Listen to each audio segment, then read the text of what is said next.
नमस्कार दोस्तों, मैं डॉक्टर मनीषा दुबे मेरे यूट्यूब चैनल में आप सभी का बहुत बहुत स्वागत करती हूँ। तो चलिए फ्रेंड्स, आज हम सॉल्व करेंगे ऑब्स एंड गायनी के क्वेश्चंस को। और ये सारे क्वेश्चन फ्रेंड्स आपके आने वाले एग्ज़ाम्स के लिए बहुत ही इंपॉर्टेंट हैं, तो मेरे साथ वीडियो के एंड तक ज़रूर बने रहिए। तो चलिए देरी ना करते हुए आज का वीडियो हम स्टार्ट करते हैं।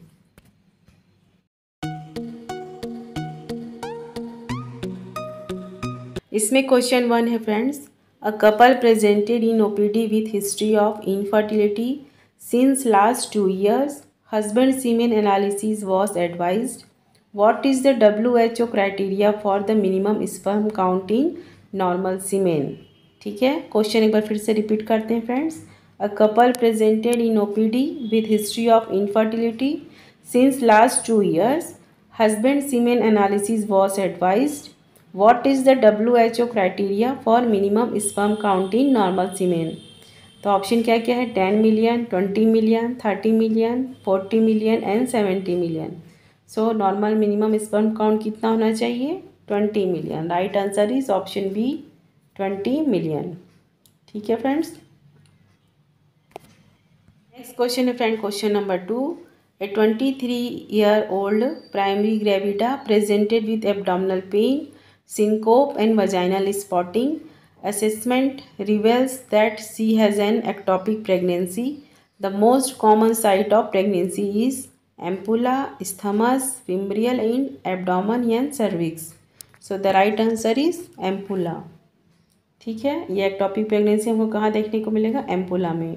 A 23 years old primary gravida presented with abdominal pain, syncope and vaginal spotting. Assessment reveals that she has an ectopic pregnancy. The most common site कौन सी है प्रेगनेंसी के लिए एक्टोपिक की? एम्पुला। तो चलिए नॉर्मल डायग्राम में देखते हैं अपन एम्पुला कहाँ पर होता है? यूट्रस में। इस डायग्राम में हम देख सकते हैं फ्रेंड्स, हमको यूट्रस दिखाई दे रहा है, ओवरी है, ठीक है, साथ में हमको ये इंफंडिबुलम, एम्पुला हमको दिखाई दे रहा है, स्थमस है एंड द इंट्राम्यूरल लाइनिंग हमको साथ में दिखाई दे रही है। ठीक है फ्रेंड्स, तो डायग्राम के थ्रू अपन समझ सकते हैं कि एम्पुला कहाँ पर होता है। तो मोस्ट कॉमनली एक्टोपिक प्रेगनेंसी हमको एम्पुला में देखने को मिलेगा। ठीक है फ्रेंड, साथ ही साथ ये डायग्राम भी आप लोग देखिए, इसमें भी एम्पुला अच्छे से क्लियर दिखाई दे रहा है। एंड द फर्टिलाइजेशन कहाँ पे होता है वो भी दिखाई दे रहा है इसमें, इनफंडिबुलम में।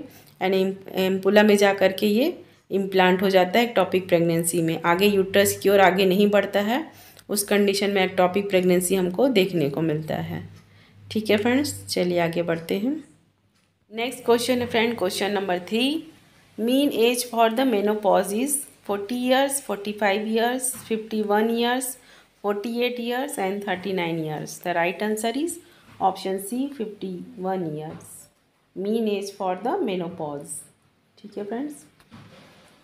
नेक्स्ट क्वेश्चन है friend, question number 4। Second degree uterovaginal prolapse is a characterized by option A complete protrusion of uterus outside the introitus, option B descent of genital tract within vagina, option C descent of genital tract up to the introitus, option D descent of genital tract outside the introitus, and option E descent of cervix below the ischial spine. So the right answer is option D, descent of vaginal tract outside the introitus. तो चलिए इसके बारे में थोड़ा detail में देखते हैं अपन। Uterine prolapse के बारे में। Uterine prolapse occur when pelvic floor muscles and ligaments stretched and weaken and no longer provide enough support for the uterus. As a result, the uterus slip down into or product outside of the vagina. Uterine prolapse can occur in women of any ages. ठीक है, तो stages of uterine prolapse हम इस diagram में देख सकते हैं friends. इस डायग्राम में हमको अच्छे से क्लियर दिखाई देगा, नॉर्मल एनाटॉमी दिखाई दे रही है स्टार्टिंग में हमको। फिर सेकेंड नंबर में first stage 1, the uterus is in the upper half of the vagina. ठीक है फ्रेंड्स, सेकेंड में देखते हैं स्टेज 2 में the uterus has descend nearly into the opening of the vagina. फिर थर्ड स्टेज में हमको क्या दिखाई देगा? The uterus protrude out of the vagina. And last stage 4 में the uterus is a completely out of the vagina. ठीक है, तो अब इसमें सारे स्टेजेस देख लेते हैं साथ में इसके डायग्राम के साथ साथ। फर्स्ट डिग्री था descent of cervix in the vagina, ठीक है। सेकेंड में क्या है, सेकेंड स्टेज में descent of the cervix to the introitus. Third में क्या है, descent of cervix outside the introitus. And the last है प्रोसीडेंशिया कहते हैं, जिसमें कि all of the uterus outside the introitus. तो ये डायग्राम के थ्रू आप लोग अच्छे से समझ सकते हैं फ्रेंड्स। तो सेकेंड डिग्री में क्या था क्वेश्चन में, second degree of uterovaginal prolapse is characterized by descent of genital tract outside the introitus, ठीक है। तो ये अपन डायग्राम के थ्रू अपन इसको समझ सकते हैं। चलिए आगे बढ़ते हैं। नेक्स्ट क्वेश्चन देखते हैं friend, question number 5। A 63-year-old lady present with abdominal mass and weight loss was diagnosed as having an ovarian tumor. The most common ovarian tumor in this woman would be a epithelial tumor, germ cell tumor, stromal tumor, sex cord tumor and the trophoblastic tumor, ठीक है। Question एक बार फिर से repeat पढ़ते हैं friends. A 63-year-old lady present with abdominal mass and weight loss was diagnosed as having an ovarian tumor. The most common ovarian tumor in his woman is B. So right answer is option A, epithelial tumor is the most common tumor. Next question है friend, question number 6. A young girl 23-year-old is presented with complaint of abdominal pain, menorrhagia and 18-week size mass arising from hypogastrium. The most likely diagnosis is option A, endometriosis, pelvic inflammatory disease, ovarian cyst, fibroid uterus and the mesenteric cyst. So the right answer is option D, fibroid of uterus, ठीक है। Question क्या है, a young girl 23-year-old is presented with complaint of abdominal pain, menorrhagia and 18-week size mass arising from the hypogastrium, ठीक है। तो most likely diagnosis is a fibroid of uterus. Next question है friend, question number 8। मेरी voice को थोड़ा ignore कीजिएगा friends, कफ code की problem है, ठीक है। तो नेक्स्ट क्वेश्चन देखते हैं अपन, question number 8। A 25-year-old school teachers para 1 want to use a oral contraceptive pills for the conception. She is asking about the mode of action of oral contraceptive pills.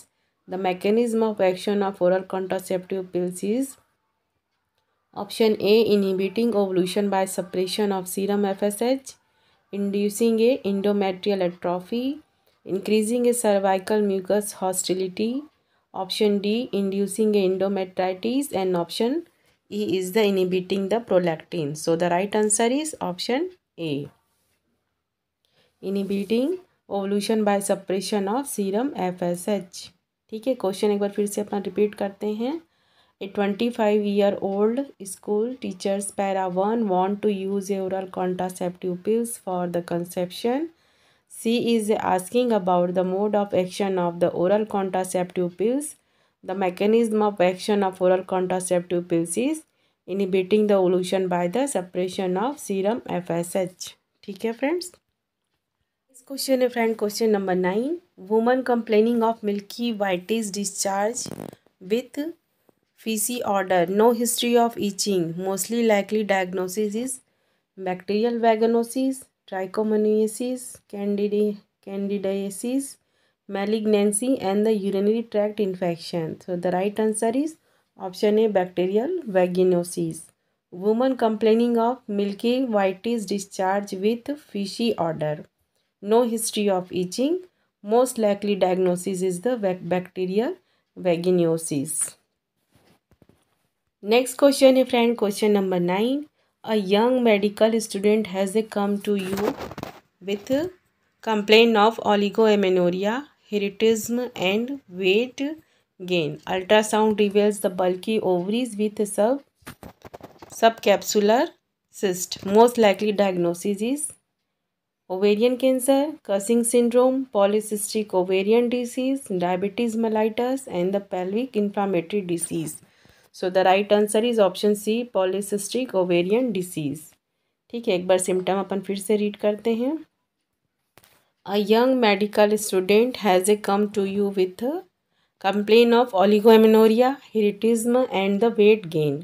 Ultrasound reveals the bulky ovaries with सब capsular cyst. ठीक है, तो ये सारे symptom हमको polycystic ovarian disease में देखने को मिलेंगे। तो राइट आंसर क्या है? Option C, polycystic ovarian disease.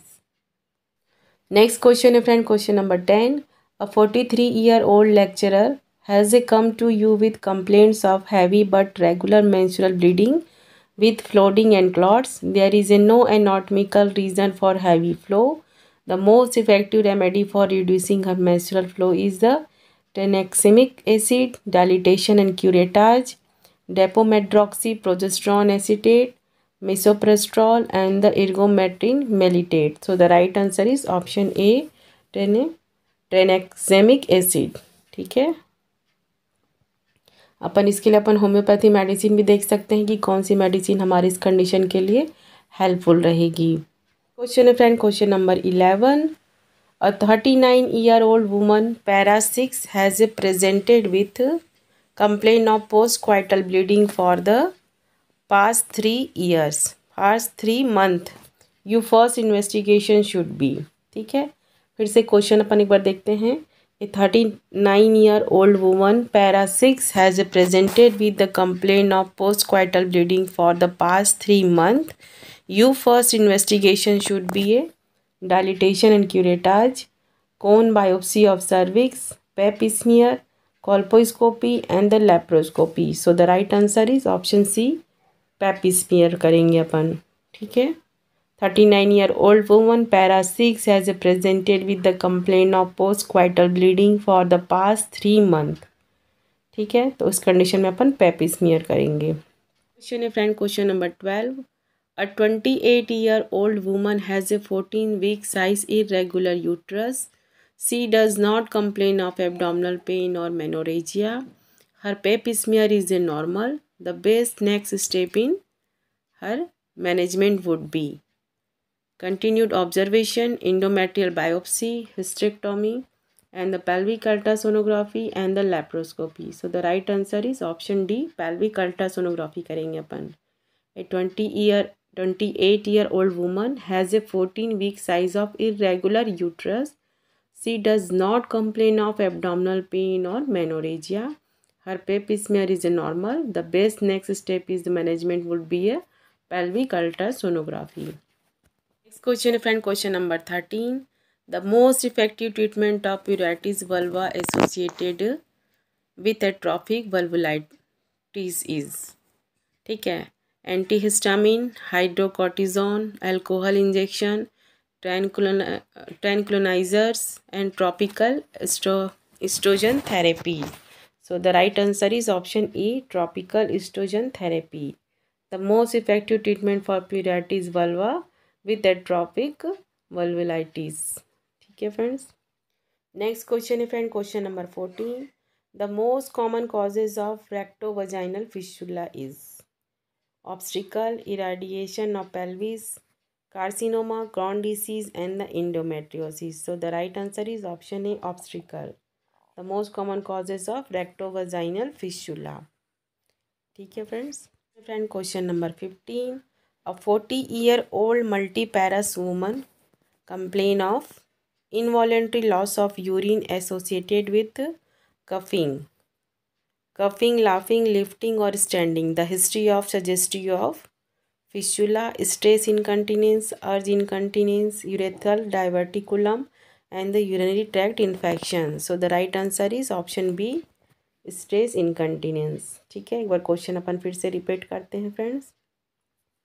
A 40-year-old multiparous woman complain of involuntary loss of urine associated with the coughing, laughing and lifting or standing. ठीक है, इनवॉलेंट्री लॉस ऑफ यूरिन होने लगता है with the laughing, coughing and lifting और standing. 40-year-old woman है मल्टीपैरस, तो उस condition में उसको कहेंगे अपन स्ट्रेस इनकंटिनेंस. ठीक है, नेक्स्ट क्वेश्चन है friend, question number 16. A 28-year-old girl G3P2 has presented with complaint of brownish vaginal discharge, passage of vesicles and excessive vomiting. Ultrasound scan show the snowstorm appearances in the uterus with no fetus. The most likely diagnosis is G3 क्या है friends? Grand 3 para 2। ठीक है, तो इसमें क्या क्या option दिए गए हैं? Septic induce abortion, twin pregnancy, gestational trophoblastic disease and the ectopic pregnancy and the fibroid of uterus.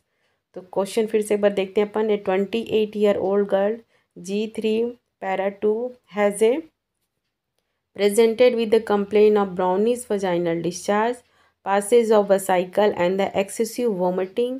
Ultrasound scan show the snowstorm appearances in the uterus with no fetus. The most likely diagnosis is the option C, gestational trophoblastic disease.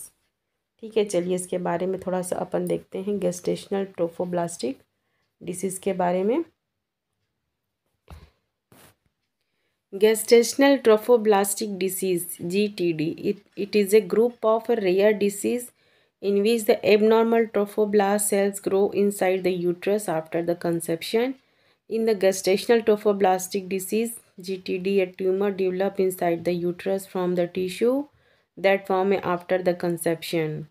ठीक है friend, तो ये diagram के through अपन समझ सकते हैं इसमें। ये हमको गेस्टेशनल ट्रोफोब्लास्टिक डिसीज़ जिसे कि स्नोस्टोम या हाइडेटिफॉर्म मोल भी अपन कहते हैं। ठीक है फ्रेंड्स, क्वेश्चन है friend, question number 17। The maximum number of oogonia are formed a what age of female life? The maximum number of oogonia are formed at what age of female life? 1 month intrauterine life, 5 month intrauterine life, at birth, at puberty, at 21 year of age. तो maximum oogonia हमको किस as में देखने को मिलेगा? 5 month of intrauterine life में। ठीक है, maximum number of oogonia are form in the female with age of 5 month of intrauterine life. Friend, question number 18। Menarche usually occurs at age of 8 and 10 years, 11 and 13 years, 14 and 16 years, 17 and 18 years, and 18 and above. So the right answer is option B, 11 and 13 years. This question, friend, question number 19. The most common causes of vesicovaginal fistula in VVF जिसे कहते हैं VVF in underdeveloped countries would be option A, obstetrical injuries, pelvic irradiation, carcinoma, hemirectomy, and the operative injuries. So the right answer is option A, obstetrical injuries. तो under develop country में most commonly वसाइकोवजाइनल fistula हमको obstacle injuries के कारण देखने को मिलता है। Next question क्या है friend? Question number 20। A 28-year-old patient complain of amenorrhoea after having a dilatation and curettage. The most likely diagnosis is a Kallmann syndrome, Turner syndrome, Asherman syndrome, pelvic inflammatory disease, and the anorexia nervosa. So the right answer is option C, Asherman syndrome. ठीक है friends, a 28-year-old patient complain of amenorrhea after having a dilatation and curettage. The most likely causes is the Asherman syndrome. The right answer is option C. Friend, question number 21. A large cyst ovarian tumor is detected in a woman on routine antenatal checkup. The most common complications she can encounter is torsion, rupture, hemorrhage, degeneration and the infection. ठीक है, question एक बार फिर से repeat कर देखते हैं अपन। A large cystic ovarian tumour is detected in a woman on routine antenatal checkup. The most common complications she can encounter is the torsion, rupture, hemorrhage, degeneration and the infection. So the right answer is option A, torsion. ठीक है, commonly हमको ये torsion देखने को मिलेगा। Friend, question number 22। Which of the following is use to take a cervical smear? Cervical smear लेने के लिए हमको कौन से इंस्ट्रूमेंट की ज़रूरत पड़ती है? Colposcope, vaginoscope, Ayre's spatula, laparoscope या forceps? So the right answer is option C, Ayre's spatula. Which of the following is use to take a cervical smear? So the right answer is option C, Ayre's spatula. Question है friend, question number 23। Normal duration of menstrual cycle is 1 to 3 days, 1 to 4 days, 2 to 7 days, 7 to 10 days and to 1 to 2 days। तो ये हर person पे very करता है, पर normal ये 2 to 7 days। इसका right answer दिया गया है 2 to 7 days। ठीक है फ्रेंड्स। नेक्स्ट क्वेश्चन है friend, question number 24।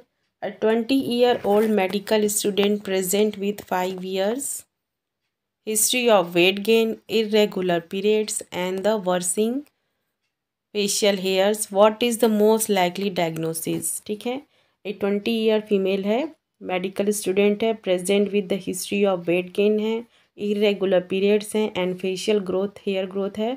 What is the most likely diagnosis.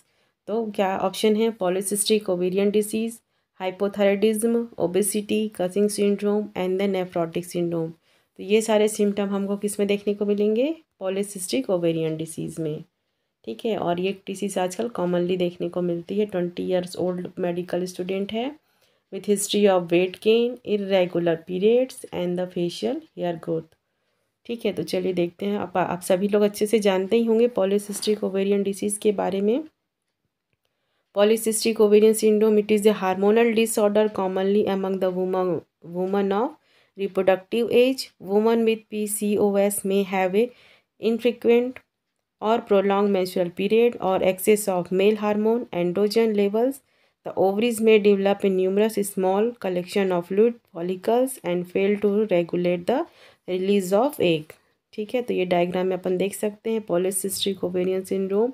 Ovary में बहुत सारे सिस्ट हमको देखने को मिल रहे हैं, पीरियड्स इरेगुलर देखने को मिलते हैं, हेयर ग्रोथ देखने को मिलते हैं, फेशियल वेट गेन देखने को मिलते हैं। और यह आज की लाइफ स्टाइल में कॉमनली आजकल ये प्रॉब्लम ज़्यादा देखने को मिलती है, क्योंकि आज की लाइफ स्टाइल, खाने पीने का तरीका, ठीक है, बहुत सारे रीज़न है इसके होने के।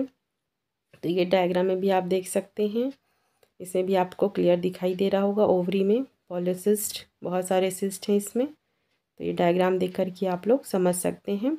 और इसमें एग डिस्चार्ज होने में बहुत ही प्रॉब्लम होती है, क्योंकि इसमें सिस्ट बन चुके रहते हैं, तो एग रिलीज ही नहीं हो पाती है, आगे चल के कॉन्सेप्शन में प्रॉब्लम होती है। ठीक है friends. Question number 25। A 20-year-old woman with previous history of having a baby with Down syndrome is in now 12-week pregnancy, which of the following would you suggest her. ठीक है, a 20-year-old woman है with previous history of a Down syndrome, baby है उसका already, and present now is a 12-week of pregnancy. Which of the following would you suggest to her? Amniocentesis, obstetric ultrasound, chronic villus sampling, fetal blood sampling, या wait till the 18th week for the dilated ultrasound and amniocentesis। तो आप लोग क्या suggest करेंगे।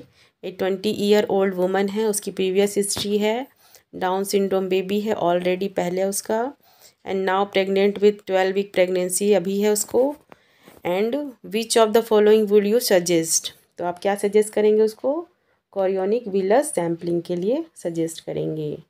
ठीक है, बहुत लोग को आंसर इसमें लग रहा होगा कि एमिनोसेंटेसिस भी कर सकते हैं करके, लेकिन इसमें आंसर राइट यही दिया है, कोरियोनिक विलस सैम्पलिंग करने के लिए देंगे। इससे अपन को पता चल जाएगा कि नेक्स्ट बेबी में भी डाउन सिंड्रोम होने के चांसेस तो नहीं हैं। ठीक है फ्रेंड, तो क्वेश्चन एक बार फिर से देख लीजिए आप लोग। 20-year-old woman with previous history of having a baby with Down syndrome is a now 12 weeks pregnancy. Which of the following would you suggest to her? Amniocentesis, obstetric ultrasound, chorionic villus sampling, fetal blood sampling, and the wait till the 18th week for the dilated ultrasound एमिनोसेंटेसिस। ठीक है, तो right answer इसमें option C दिया गया है friends. तो exam में इस तरह से क्वेश्चन आजकल पूछे जाते हैं, और ये प्रैक्टिकल क्वेश्चन है फ्रेंड्स, प्रैक्टिकल पर्पस से क्वेश्चन है। जैसे केस आप हमारे पास आते हैं तो इस केस को आप कैसे डील करेंगे। ठीक है, तो ये इस तरह से क्वेश्चन आजकल ज़्यादातर पूछे जाते हैं। नेक्स्ट क्वेश्चन है friend, question number 26। A newly married girls come to gynae OPD with history of dysuria, burning micturition and sore perineum. What is the your likely diagnosis, ठीक है। A newly married girls come to gynae OPD with the history of dysuria, burning micturition and the sore perineum. तो ये 3 main symptom हैं and newly married woman है। तो क्या क्या option दिए गए हैं इसमें?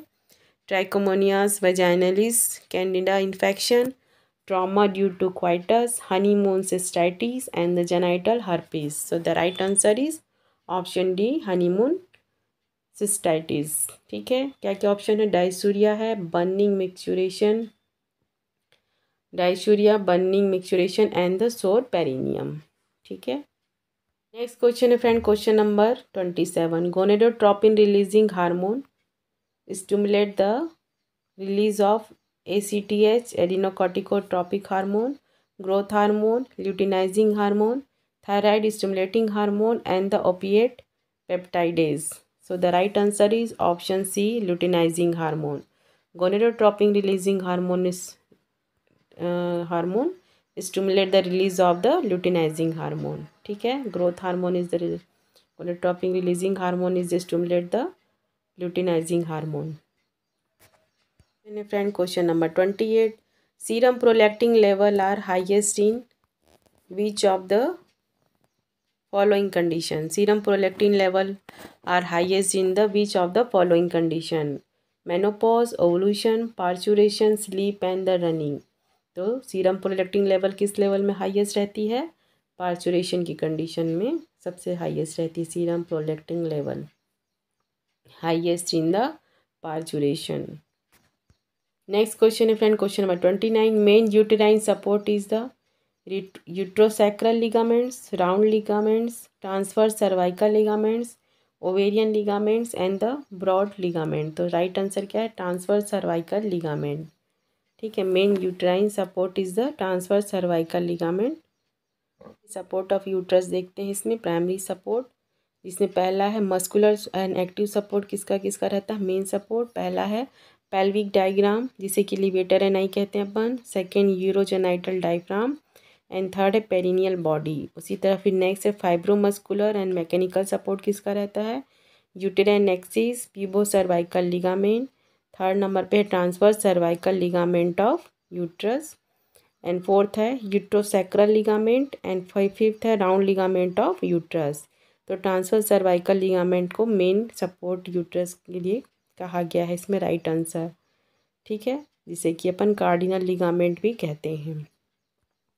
इस डायग्राम में भी आप देख सकते हैं यूट्रस के सपोर्ट के लिए दिया गया है डायग्राम। यूट्रोसैक्रल लिगामेंट है, ट्रांसफर सर्वाइकल लिगामेंट है जो कि मेन सपोर्ट दे रहा है सेंटर में, फिर नीचे दिया गया है पीवो सर्वाइकल लिगामेंट, ये यूरिनरी ब्लैडर है, सर्विक्स है एंड ऊपर रेक्टम है और उसके ऊपर सैक्रम है, ठीक है। तो ये डायग्राम के थ्रू आप लोग समझ सकते हैं। क्वेश्चन है friend, question number 30। The most likely causes of abnormal uterine bleeding in 13-year-old girl, ठीक है। The most likely causes of abnormal uterine bleeding in 13-year-old girl: uterine cancer, ectopic pregnancy, anovulation, systemic bleeding, diathesis and the trauma. Most likely causes abnormal uterine bleeding in 13-year girl is anevolution. So the right answer is option C, anevolution. Next question friend, question number 31. Which of the following pubertal event would occur even in the absence of ovarian estrogen production?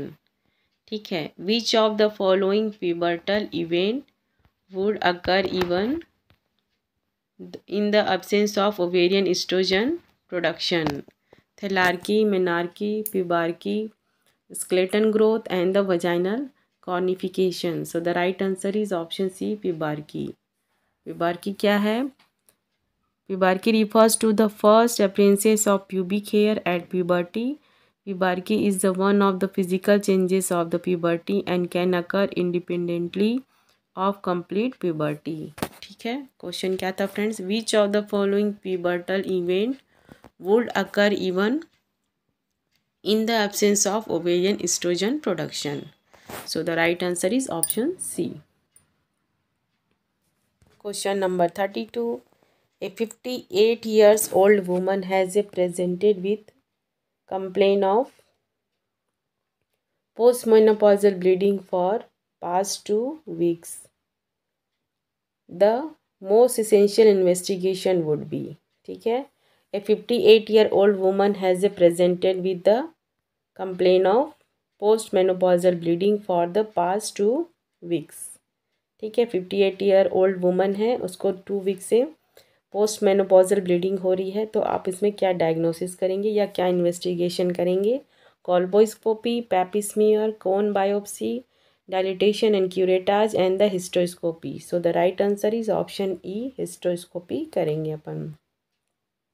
ठीक है, 58 years old woman has presented with a complaint of postmenopausal bleeding from the past 2 weeks. ठीक है friend, तो right answer है hysteroscopy. Friend question number 33, the most common symptom of endometrial hyperplasia is vaginal discharge, vaginal bleeding, amenorrhoea, pelvic pain and the abdominal distension. So the right answer is vaginal bleeding. The most common symptom of endometrial hyperplasia is the vaginal bleeding. Next question is friend question number 34. A 56-year-old woman has come to you with the complaints of hot flushes, irritability, joint pains with lack of sleep. Most appropriate treatment would be hysterectomy, vitamins, combined estrogen progesterone preparation and the phytoestrogens, and the option E is selective estrogen receptor modulators. ठीक है, क्या है? 56-year-old woman है, उनको क्या क्या complain है? Hot flushes है, इरिटेबिलिटी है, जॉइंट पेन है, with the lack of sleep है। तो ये सारे सिम्टम हैं 56-year-old वुमन के पास। तो आप उसको क्या ट्रीटमेंट देंगे? हम देंगे उनको कंबाइंड एस्ट्रोजन प्रोजेस्टेरोन प्रिपरेशन। ठीक है, राइट आंसर है option C, hot flushes, irritability, joint pain with lack of sleep है। ठीक है, तो उनको देंगे अपन combined oestrogen progesterone preparation. Next and last question है फ्रेंड इस वीडियो का 35, which of the following is a used as an emergency contraceptive. ठीक है, इसमें से कौन सी मेडिसिन इमरजेंसी कॉन्ट्रासेप्टिव के रूप में अपन यूज़ कर सकते हैं? सबसे पहला combined oral contraceptive pills, next है प्रोजेस्टेरोन ओनली, थर्ड है डेपो प्रोवेरा, ऑप्शन डी लिबोनोजेस्ट्रेल, जिसे कि अपन EM किट भी कहते हैं, एंड ई है ergometrine. So the right answer is option D, EM kit का उपयोग करके अपन इमरजेंसी कॉन्ट्रासेप्टिव यूज़ कर सकते हैं फ्रेंड्स। तो आज का वीडियो यहीं पर एंड करती हूँ फ्रेंड्स। होप करती हूँ ये सारे ऑप्शन गाइनी के क्वेश्चंस आपके आने वाले एग्ज़ाम्स के लिए हेल्पफुल रहेंगे। और आप यदि मेरे साथ ऐसे जुड़े रहना चाहते हैं तो प्लीज़ मेरे वीडियो को लाइक कीजिए, चैनल को सब्सक्राइब कीजिए, साथ ही साथ बेल आइकन को प्रेस करना ना भूलें फ्रेंड्स, ताकि आने वाले नेक्स्ट वीडियो के बारे में नोटिफिकेशन मिल सके। मिलते हैं नेक्स्ट वीडियो में, तब तक अपना ख्याल रखिए। Take care, thank you and best of luck.